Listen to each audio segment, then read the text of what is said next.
as a moderator for this discussion. Please, ma'am.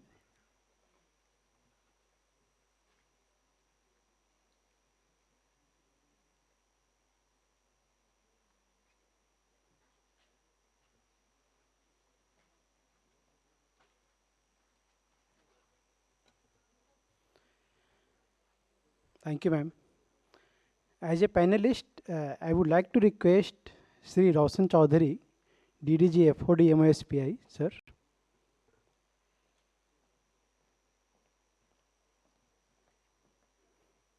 Then Sri Arul Raj M, Group Head VG and WSG NRSC. Please come to the dais. Thank you, sir.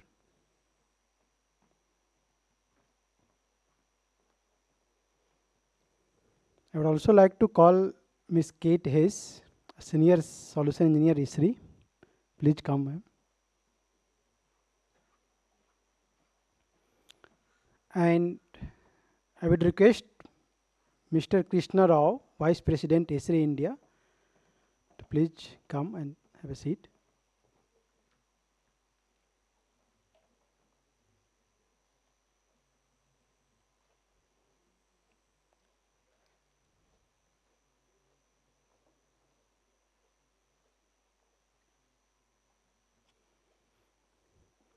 Thank you, sir.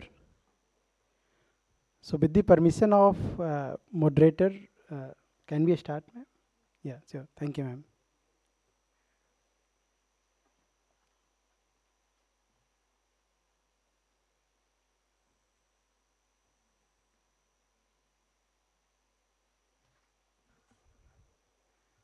Please switch on the mic.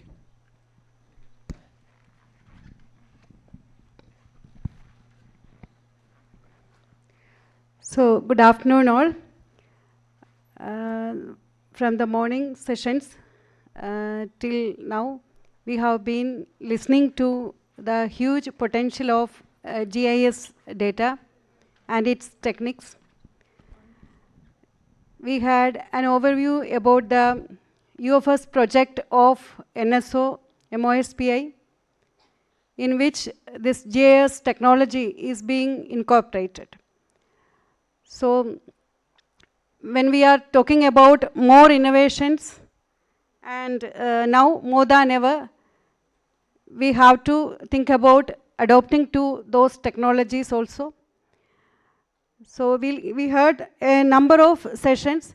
The first session by Ms. Kate was so full of powerful information about the huge possibilities of GIS, which was followed by several other sessions, how to carve out enumeration areas and all, everything was explained. Now we have to talk about the practical things, the applications, how to proceed. So to begin with, let me have to hear from all the panelists. When we go for geospatial techniques and all, do we need to have any kind of physical validations using the conventional or traditional methodology?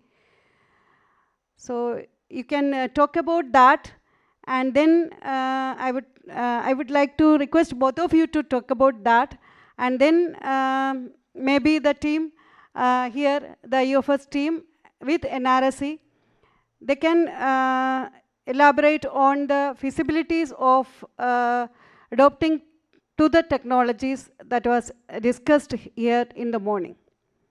So first, about physical validations required for complementing or supporting the GIS information. Thank you. So I would say it's still a very important component in most of the countries that we see adopting geospatial as part of their enumeration planning. They're doing it hand in hand with in-field validation. So doing the initial looking at satellite imagery and either manually digitizing or using AI to extract features, then it's important to go out and make sure that the buildings you're extracting or identifying are still physically there. Doing much less of a manual surveying than you would have traditionally. So just enough to validate that your work back in the office was effective. And then once you have that information, once you've done a little bit of in-field validation, you can take those results and incorporate them back, make your sampling frames even more accurate and even more precise for when you're going to go out to do the actual survey. So similar to the example I was just showing, when you do the initial locate the buildings, you just know that a building is there. Then you can go out to the field, identify how many floors it has, how many people live there, and add that information in, then feed that back into the tool to actually create the enumeration areas based on that additional field information that you've added.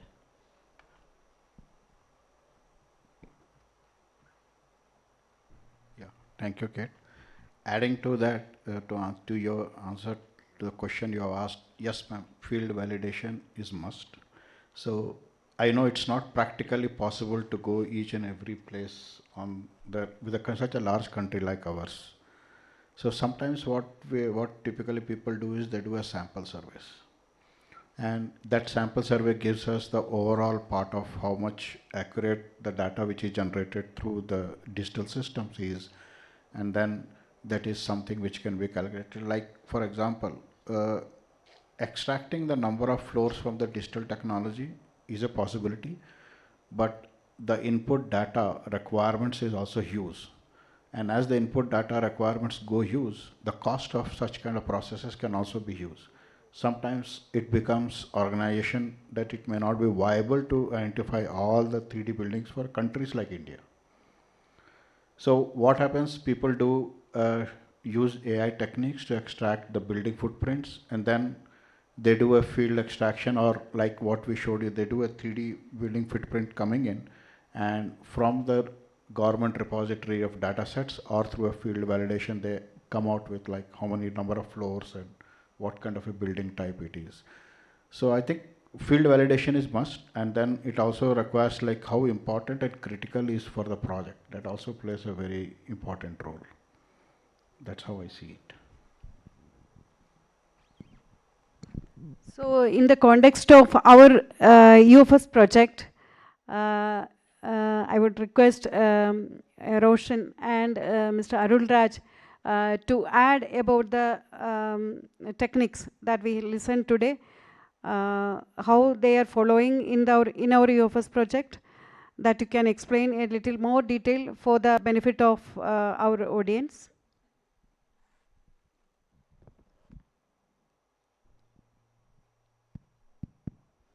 So whatever I means this, if you see the GSBPM, generic statistical business process model, so it has 8 phases, and the most important phase, design phase, that we should have this design, the frame, and the sample, and the next sub process there say that the geospatial design, geospatial frame, and sample.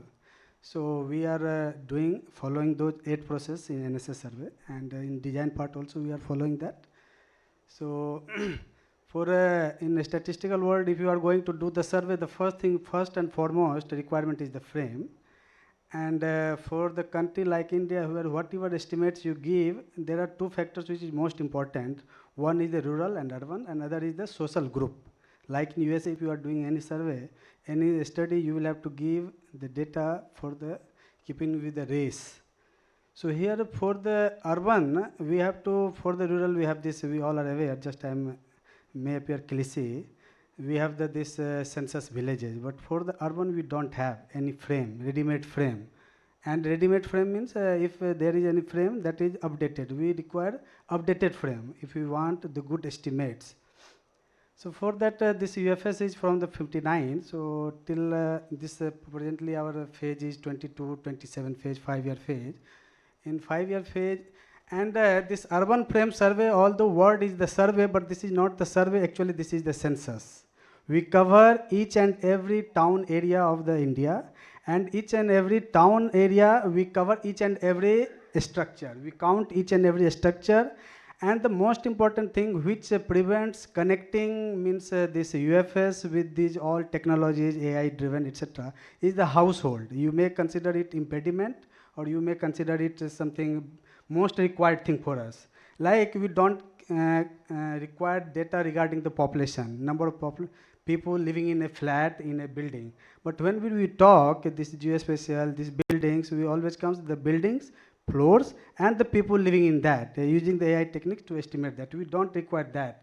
We require, and what happens in all the studies, what I have heard from the morning and before that also, we all goes from area to our desired parameter, like in a particular given area, how many are there schools, buildings, bridges, etc. What we require, we go from household to our parameter. For the given 120 to 150 household, how much area will come? 120 to 150 household, how much area it will cover? Area means mutually exclusive area, a patch. So whole India urban area through the all the name survey, through the census. And since it is a census, so we do in 5 years, 20%, we cover in 1 year. Many people argue that why you take so much huge time to cover this whole urban area. So basic thing in our urban frame survey is that we have to carve out a patch, urban patch, which have 120 to 150 households with a clear-cut 4 identifiable corner points. This is the main restrictions which prevents implementation of the many tools right now we have available. So so how we will do it? So we faces many problems in the field. That if you go and what happens, this right now we have 8,188 towns. It may appear very less. If you see the country like India, how it has only 8,000 plus towns. So our towns is defined any urban area. And like Delhi is also, like New Delhi Municipal Corporation, NDMC, it is a town, which have 4 districts, and Delhi Municipal Corporation, it is a town having 11 districts. This is also a town. And there may be a small urban area in, suppose, Buldhana district, Ramnagar, having 6,000 population only, and 75% people might be engaged in the non-agricultural work, and population density 880 plus. So that will be qualified like a town. So we have to cover each and every town. Problem is that how to means in the town area, how to capture each and every patches. Particularly in the urban area, the high means big cities where there is gated community, they will not allow you to enter into their premises. So I'm not going deep into the problems faced. So problem is here that I have to go from household to area, and others go from area to their desired parameter. So here is the real problem, that if you give me in a particular area, first of all, we don't require, there is no fixed patch of area. That if you will give me that in this patch of area there are so many buildings. So sir, I help you. No. I require you give me number of buildings, 120 to 150 households. How will you count households? There is no method except visiting each and every structure. And if you take any approximation that if there are 4 floors, 1 floor, there may be 4 flat. It may happen that in a building you go, there are 10-story building, there may be only 4 households. And we have to capture the households, not the family. This is the most common misnomer. Whenever we go in this field, we always talk population and the family. We don't keep any truck with the family and the population. We always talk in terms of the household, as per our definition. Yeah, I think this was the point, for your information, this was the point that they were asking, is there any way to find out households using this imagery? That was the reason for so many questions from the audience on that aspect. So now let us hear from Mr. Arul Raj from NRSP point of view about who is handling the UFS project specifically, about the advancements made in UFS project to incorporate GIS technology as well as do the physical validations. So just 1 second. Yeah. So we have these all things, these all points are in our mind. So we have already requested ISRO, and they are trying to implement as far as possible. So now better to listen from the horse mouth. Okay, sure. Thank you, sir. Thank you, madam. As all of us are hearing from the current trends or what is going on in and around the world, I would like to also submit that India is a pioneer in this one, and anyway your own organization is very well or a very good example for modernizing all these things and how the things are moving on. And then we have so many other departments who is supporting the activities for the progress of the country. So that's the reason why, if you really see that, we have well thought of this particular thing, how we will make a basic start on this particular thing. So towards that one, what we have done is, as my colleague also explained in the morning, we have brought out a very simple mobile application, because all of us are having the Android phone. So we need not have a really iOS to collect all these data sets.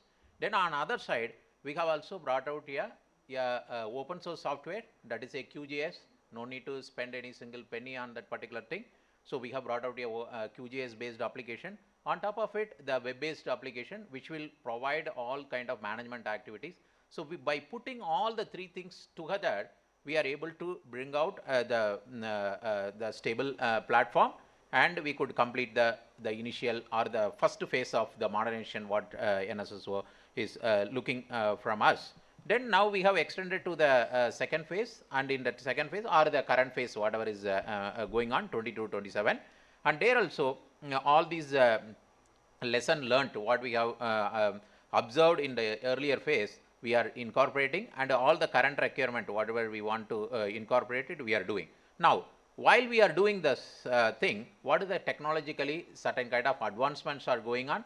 Like if you see that with reference to the policy, earlier the 1 meter data can be available in the public domain, but now the policy is allowing to go beyond that 1 meter or the 0.5 meter and above also, 0.5 meter also can be made available in the public domain. So towards that one, we are also updating our the satellite imagery in the backdrop, and it is also going to be there as part of the UFS application. And the second very important thing is, nowadays many drone fly or the operations are also going on, and if we have some kind of data sets which is generated or created under the drone projects for the various part of the country, that can also be hosted onto our Bhuvan platform. So that way the platform can be stabilized or it can be improved with the lot of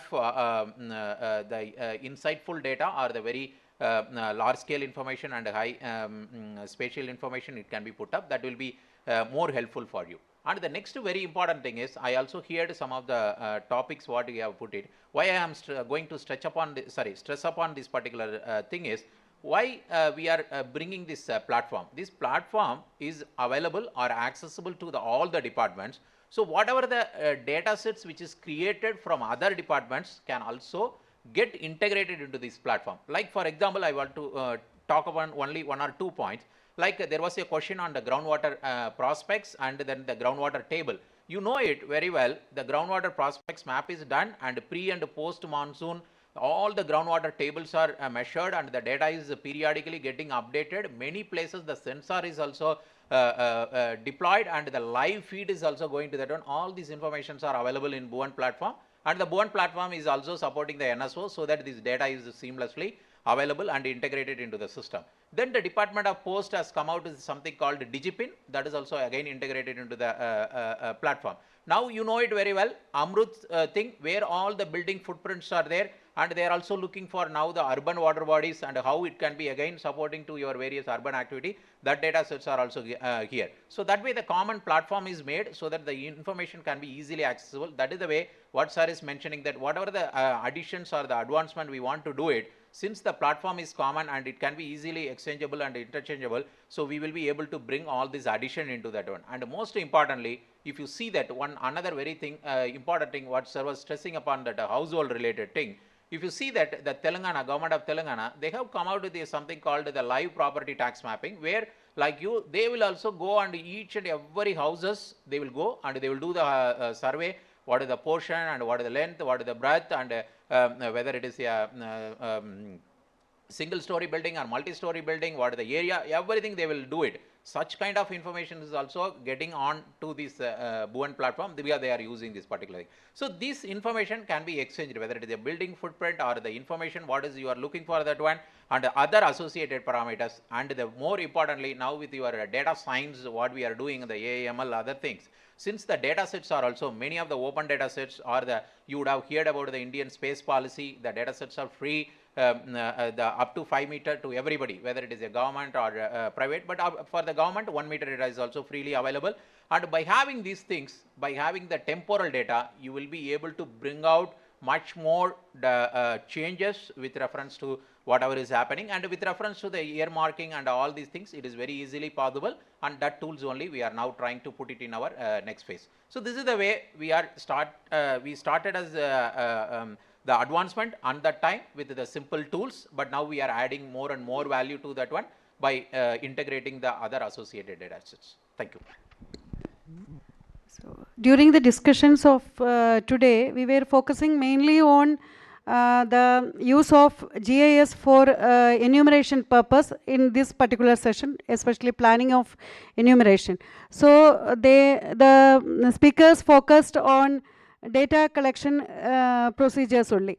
But Mr. Arun Raj has added to it by mentioning the integration being done by incorporating various other utilizations of GIS also.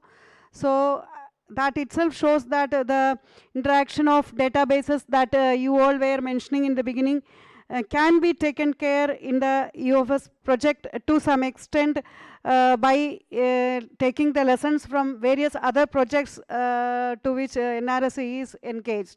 So maybe over a period of time we can have better reflections from the UFS map itself.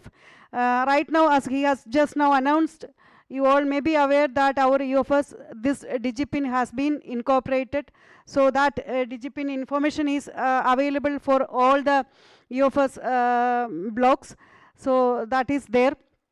So in a similar manner, using the Bhuvan portal, which is the base for several other government initiatives, they will be in a position to integrate other databases also.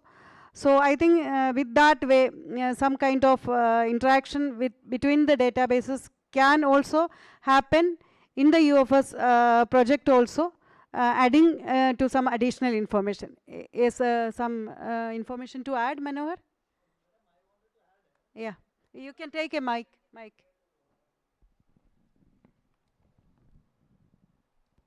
On 12 years back when I was in Kadapa, posted, but Tirupati, for each household there has the GIS. They've been marked, and even the municipalities. If you come to, as the sir was telling, even Telangana, the asset assessment is there. So for each household, they'll be having the length and breadth. Everything will be with photograph, with satellite photograph. They will be issuing the one certificate. So in Bangalore also it is happening. Our UFS main problem is that in big cities, like metro cities, it is very difficult. 50% of the work is that big cities only. So when we collaborate with the municipalities, and if you get the data from them, because they have the data, because even the electricity bill number bhi they have, how many connections they have, the house has that electricity, that also they have, the information be available. So why can't we integrate with them and get so that we can have a good database in UFS also. I think what Manohar just mentioned is a very aspirational thing. By adding some more additional value to UFS, we can get more stakeholders for our UFS. So that can be a future step for UFS. But the prime concern right now is to complete the digitalization so that we can claim of having the latest technology incorporated for having the basic enumeration blocks for our urban areas. So in that process, this NRC is already taking up several ideas based on their ongoing projects, but these state-specific aspects we can try at our level first and then convey to NRSC for future actions at their end. So we just heard from them about the interaction between various database or integrating the databases using GIS. So in that context, there was one question regarding the cost aspect of various GIS projects or softwares. So I would like to hear from you, because at that time you just commented that that depends on the objective of the project. So I would like you to throw some more light on those aspects, so that the stakeholders can get some idea about how to proceed if they wish to incorporate GIS in their future projects. Yeah, we do hear the pushback a lot for especially looking at the high resolution satellite imagery, that procuring it. And it sounds like there are great resources available for Indian satellites to get that data. One first step that can be really effective to cut that down is to use the lower resolution freely available imagery and do something like land cover classification. So then you can identify urban areas or identify areas where they have seen a lot of change. Since you're not starting from nothing, you do this sampling frame update every 5 years. So just seeing where there's been major change in the past 5 years and then focusing on just making modifications to those areas using the satellite imagery, and working more on traditional methods for areas that haven't changed as much. That's one option as kind of a very accessible first step for starting to bring in some geographic data to the workflows here for updating the survey frames. So if I understand the question to yours, like you are looking for a total cost of such kind of a project, like what all parameters will be involved, which will be doing in this. So yes, definitely there are three things which will be there. One is the cost of the software which will be used, which you decide to use it. There are open and free softwares, and there are COTS product. So as far as COTS is concerned, from this thing, they are all now available on GEM. The prices are there, which is being driven through GEM, and I think you all can look into the GEM portal and do the purchase. The other interesting thing is, as an organization of P-3, apart from what Bhuvan is offering, the high resolution images, we as a RGS have also felt the necessity that everybody should have access to the latest imagery. So we provide something called as Indo-RGS data pack on the GEM portal, which gives you the latest imagery. So, and so some people may have restriction that they don't want to put the data onto the web. We give you a box which can be hosted within your premise, and it is accessible within your network. So that is another very interesting, and we give an update, an annual update of that Indo-RGS data pack for everybody to make use of that. The beauty is that can also be taken offline as and when required for your work, if you are not able to connect online. So that is one data. Then there is a part like what we see. There is have to be a derivation of the data. One is the remote sensing data which you are getting, but you also need to have the updated, maybe the footprints, which is one of the key things for your own enumeration boundary generation or the latest roads of all that. So for that also we are providing you something called a street map, again available as a data pack for you. We call it as Indo-RGS SMP, the street map premium, which has the details as up to latest as the rural roads. All are updated till for every year. So that's another very interesting data pack which you can think of if you want to avoid digitizing. See, the basic thing, whenever you start this GIS project, most of the Indian projects die because they spend whole effort in creating the data itself. So we wanted to take you away from that pain. Data is now readily available. Just do the work what you are looking for, so that you need not have to bother for the software. Software is ready, datas are ready. Now it's what the job is. You have to just generate an EB and then start doing the field survey to get it. Then again, that's an interesting suggestion which sir gave in, like EB, like electricity board has all the updated thing. That I think if that kind of integration can happen, nothing like that. So, but that you need to have something called as open standards to be maintained. Open source will not help. Open standards will help. So I think there is a lot of drive which goes in open source. No, there should be a standardization of a data. So if you can collect to the what the director MoSPI told in the morning, like you have a national level metadata standards which is being promulgated. I think you need to have that kind of an industrial standard. You can't have a very closed standards and say, okay, now this can be done. No. So that's where standards will be very important role to play. So if you can uniform across the organization, the standardization happens, and you have a very standard data models and all of these things. I think the data translation or exchange between various organizations could be very much there. As far as my knowledge with the industry, yes, efforts are being made, but I think currently we are on the way to come to achieve that. So I think that's where something which we can, if you want to really do a data exchange, standardization is very good. And I think Simon, the director, mentioned, I was really happy when he talked about the national metadata standards being brought up. Similarly, data standards, so that's what, so when you have this standardization, data and software, everything available, there are so many tools for a field survey where you go do your collections, and now everything is real time. People are talking about real time progress, real time work allocation. You're telling people are going on field, are you able to monitor them? Are the technologies able to do this? So that's where the technology will help you to see how many people are on the ground and how much is being collected and what's the progress you are making. So that is another very key thing. Like a lot of decision makers are sitting here. What is your key thing? You give a job, you want to see the progress happening or not on the ground, and then take a quick decision. If something is not happening, then you can very quickly do it. I think that's where the enterprise or the IT technologies platforms that will actually help you do that. So these are all something which is a cost, but is all are possible. I believe it's only the vision of the organization to take up this on a serious mode is what I think we can do this, and we can achieve it very quickly.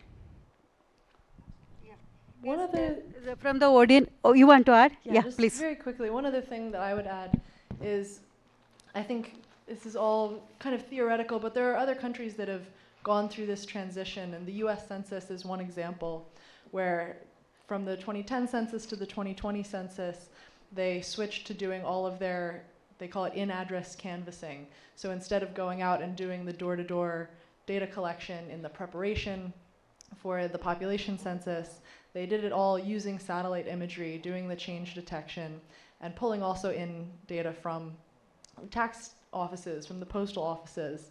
And they didn't do this modernization just to say that they were doing the most modern thing. They really saw the benefits in ultimately the cost savings.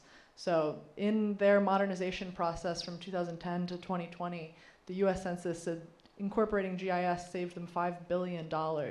And they associated most of that with the updates with in-office canvassing, because they were able to hire less people to send them out into the field. They were able to make those routes of the people they did send out into the field much more efficient and save themselves so much time and so much effort by the adoption of geospatial.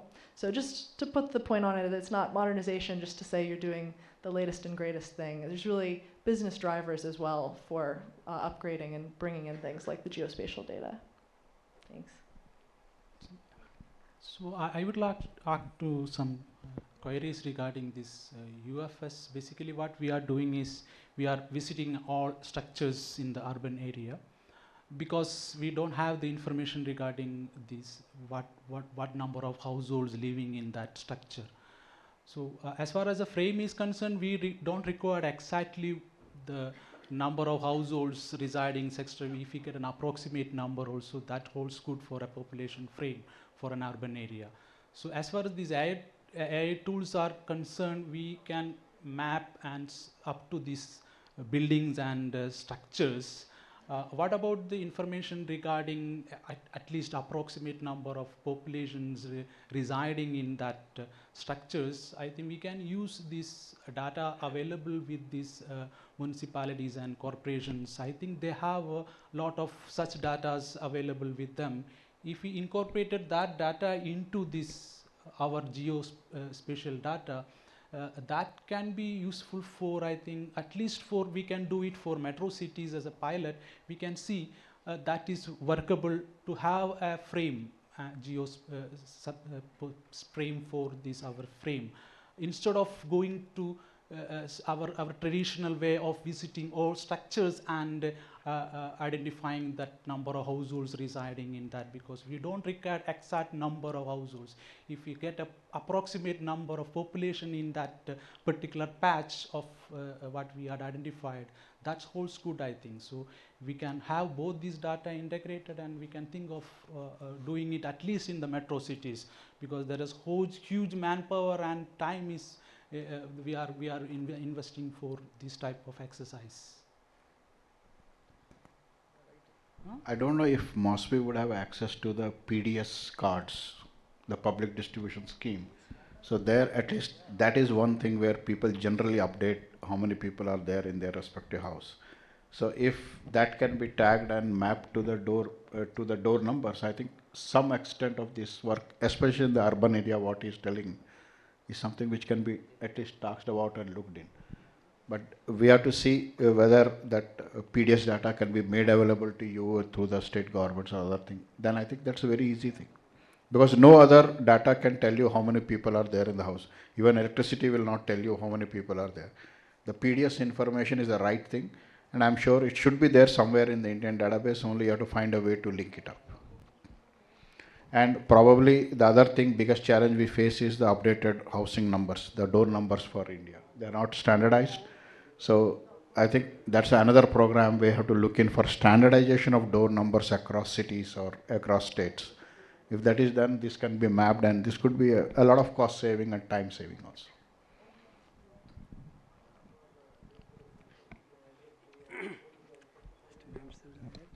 Yeah.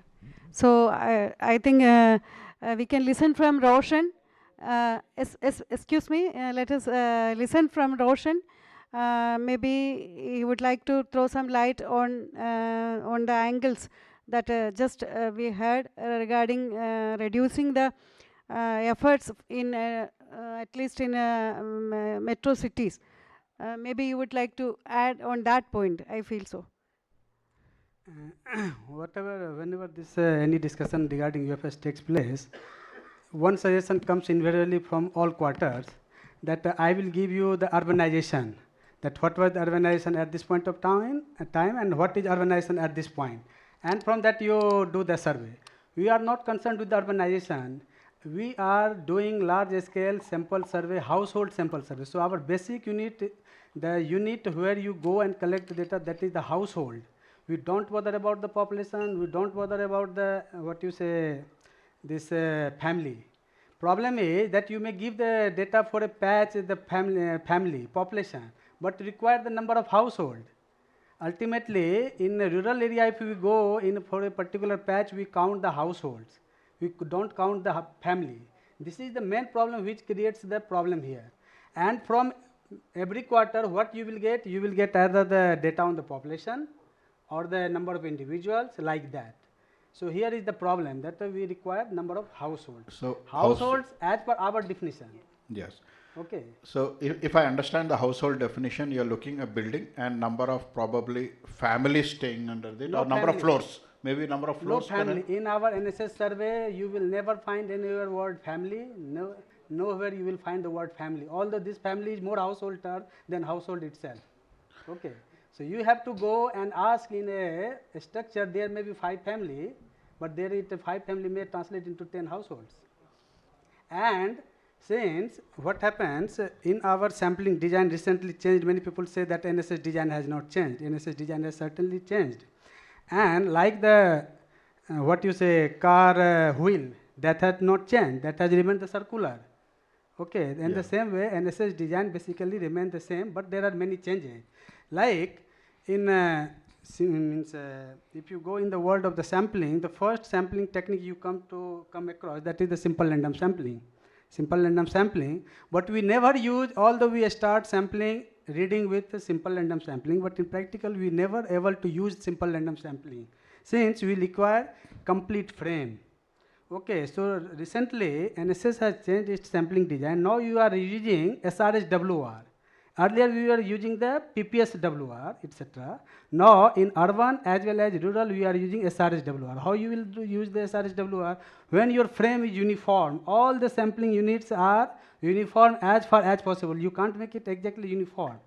Okay, Yes. like our this UFS block, we say 120 to 150 households, but it may happen that in a particular society, if you go and despite your best persuasion, they will not allow you to enter. Agreed. Then in that case, if in that society there are 10 towers and in 10 towers there are suppose 800 households, then that UFS, that will be one UFS block having 800 households.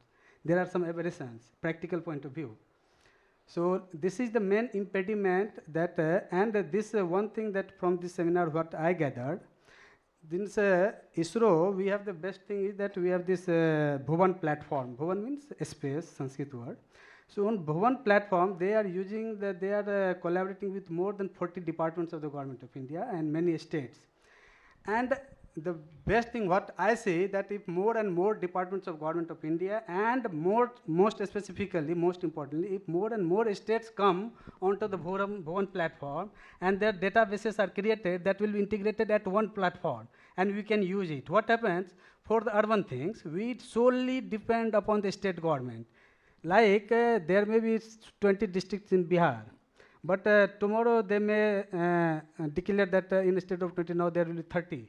Your database say 20, they say 30. So this updation is first updated figures should come on some uniform platform like the Bhuvan from the states.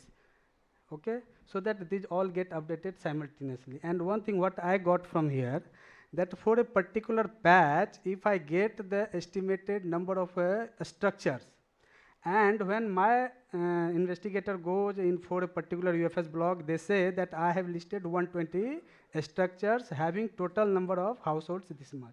In that case, I verify using sitting on the system that this patch should have this much of structures. You have listed only that much structure. There must be some missing. Yeah. You go and verify once again. From this, it's my take that this will help. And on the Bhuvan platform, like Telangana is coming with all this data, that will automatically come on this Bhuvan platform. If more and more states, urban departments will come, then certainly like the railway. Railway with the help of NRC is digitizing all its properties across India. But that is not much use for us. So yeah, see, this is a very practical problem. See, remote sensing cannot identify all the households unless, but yes, there are techniques like if you are looking for the current technology on drone, where you have a 5-angle camera. You know, when a drone serves with a 5-angle camera, the cost of that survey also becomes 10 times. Yeah. It can help you, but still it can get you the number of, like how many towers. Within the house, there may be some different houses. All those things can be captured. It can be brought out and you can identify the number of households within that. But still, within that number of households, separation of the rooftop may be different. We capture number of households in a structure. Not flat-wise, not what you say, apartment-wise, no. In a structure, how many households? Yes. So there is something which is visible, there is something which is not visible to the eye. Actually, we are running short of time. So I would like to summarize that so we could get some sense of feasibilities of integration by having uniform standards and having uniform platforms, and also the coming sessions also will be throwing more light on this topic of maybe survey monitoring. Now we listened about survey planning only. So in the coming session there will be discussion on survey monitoring and all. So we may get further ideas on these feasibilities of integration or expansion. So anything? Madam, Yeah. just one point, ma'am. Roshan is telling about the households. Actually, in our early UFAs, we used to collect population. I think from in 5 years span, we normally conduct our UFAs. In 2002-07 also, we used to collect population. I think from 7-12 UFAs, we started collecting households because it was difficult to collect population. That's why we started collecting households. Yes, yes. Now block-wise households are being collected, and accordingly we are design our sample frame so that the households, even for PPS sampling also now for urban, we consider the households instead of because in rural we don't have any problem of population. We have village-wise population. But in urban, we don't have the population. That's why also PPS, in PLFS, when we do PPS, we use the number of households as our weight. So in rural, we go from population to household. You Yeah. convert population into the That is approximation. Yeah. And in urban also, whenever we want to do approximation, we also from households we can convert. But earlier we used to collect population, block-wise population we used to collect. From now we switch to household. Yes, From I yes. think from 712. Yes, yes. Yeah. So, we have now so we got a very clear idea about the practical aspects of surveys being conducted in India, especially in our NSS context. So maybe in the coming sessions, we all can think from that prospects where there can be some additional value to our frame preparation project. So I think we had a very fruitful discussion, very lively participation from all the panelists, and also you want to add? Okay, yeah. I just want to say that because we are looking after the households, just just a food for thought maybe that why can't we use the Aadhaar data that is available with us, where we have the addresses and households mentioned. again this point we hear from the different quarters many times. Aadhaar. See, actually, Roshan, I would like to just comment on that. See, Aadhaar and our NSS surveys, there are a number of difficulties because we'll go for area-specific data collection work. So the other information may be connecting me to some other area. So that is the most important difficulty to depend on Aadhaar information for NSS kind of surveys. Okay, so maybe we can, as he has suggested, we will get more food for thought in the coming sessions. So with a lively participation from all the panelists and from the audience, let me conclude this session of discussion. Thank you all.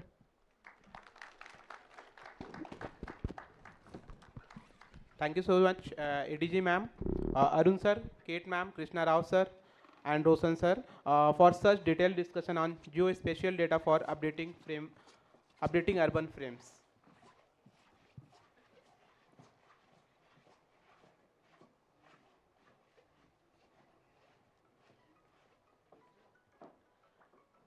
Now, we move forward for next segment, that is segment second, focusing on harnessing geospatial tools for smarter data collection and monitoring. For this, I would like to invite Mr. Vimanyu Sharma, ISRI. Mr. Vimanyu Sharma is the Assistant Manager in Pre-Sales at ISRI India with 8 years of geospatial industry experience. He holds an MTech in remote sensing and GIS from IIRS Dehradun and specialized in satellite image processing. He managed the government business vertical, delivering innovative solution and supporting business development. So please come, sir.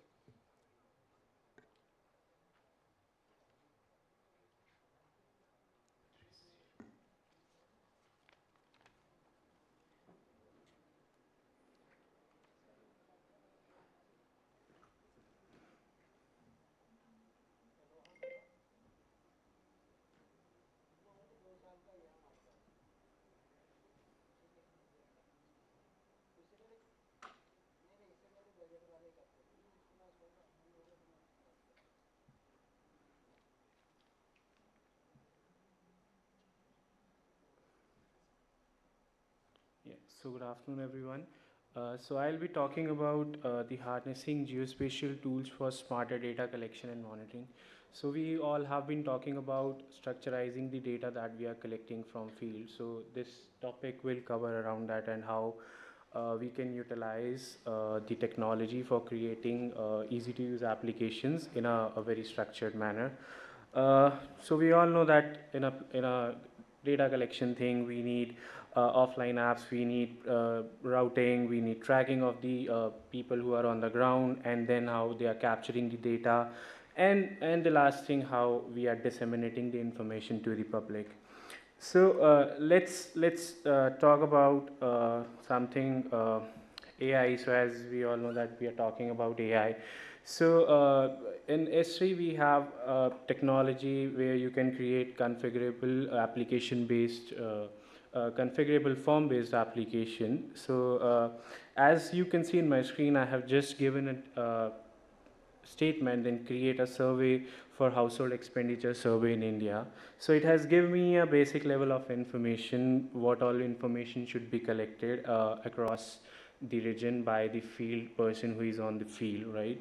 So so the advantage of using it is you can easily and very quickly create all kind of this forms and then generate a mobile application out of it for collecting the field survey. Now, Survey 123 is a form-based application, very easy to use, configurable form. So you can define all the fields that you want your field enumerator to collect. He can go on the ground and you can define the drop-down menus in the application, right? And after that, once we are done, we'll just see the application, how it looks like. So I'm just collecting the information from my phone. So this is a household survey form that I have created, right? So it's a configurable form. You can create it in multiple languages, sorry. So I have taken 3, Hindi, English and Telugu. So I've just started with Hindi. So you can see, you can have a configurable form. You can select in which it's a Shahri area or a Gramin area. You can have a drop down from here where you can select the state, district, and once everything is done, you can have a Sarvekshak ka naam, who is the field surveyor on the ground. Everything can be done in Hindi as well as in the regional language. You can define various types of residential areas where he is living. It's a pakka makan or a kacha makan, any kind of information. How many people are there in the family, you can define. So all this kind of information can be collected. So this is how it looks in Hindi. So you can have a look. So all this information can be captured from the ground in a very structured manner. So all the field people who are on the ground will be collecting the data in a similar metadata, so that once they are sending it back to the offices, the data is structured, which is required, and you can have a dissemination in a form of application over web, right? So once it's submitted, so I'll just switch it over to the dashboard. So I have collected already 12 surveys. So you can define the state. I've taken AP. So I'll just go to one district called Anandpur. So it will just zoom me around. So I've just submitted this form. So, and you can see all the information that is collected from the field on the ground in a real time. So I've just submitted the form, and the information is displaying in the real time over the person who is sitting in the office. So all this kind of applications are very easy to use by the field people, very easy to use by the officer staff who is there on the field. So the next thing is how you can collate all kind of this data and display it in a web application. So you can create a dashboard kind of thing, right? So which is a configurable dashboard. So Esri has various templates which you can utilize for creating a dashboard like this. So all these are configurables. You can have your own charts, you can have your pie charts, you can have your list information listed and over there. So here you can see the base maps that we have within the applications. You can drill down to the district that you want to see. So I just select one district. So this dashboard currently displays the data that we have for whole of Kerala, but I'll just select one district. So you can see it's changing in real time. All the data changes in a real time fashion. So even you can drill down to the sea level, so you can see all this information will also get updated. So the advantage of using all these applications in an integrated form is everything is connected, starting from creating an application in the field or in the mobile, collecting the data, and then sending it back to the office that is working on it, and then disseminating the information out of it. So it's a whole ecosystem that you can create, and you can create it in a very easy manner and in a very less time frame. So that can be really utilized for the survey things. So that's it from my side. So that is for information, collecting information from the ground and disseminating it in a form of web application. So any questions, I'll be happy to have.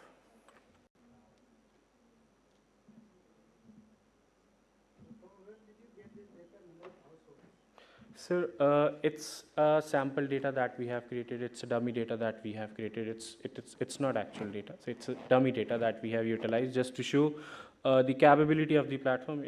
it is not the actual data that we are using. It's a dummy data.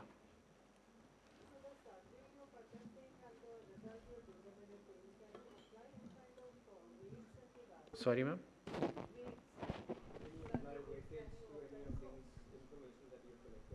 Yes, yes. Sorry. You blow up your this sample calculation for population. No, sir. No, I haven't tried it.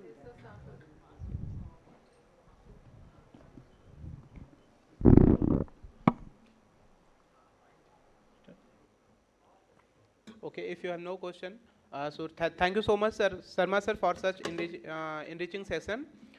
Now it's the time for refreshment with a tea break. Please come back at 4:30.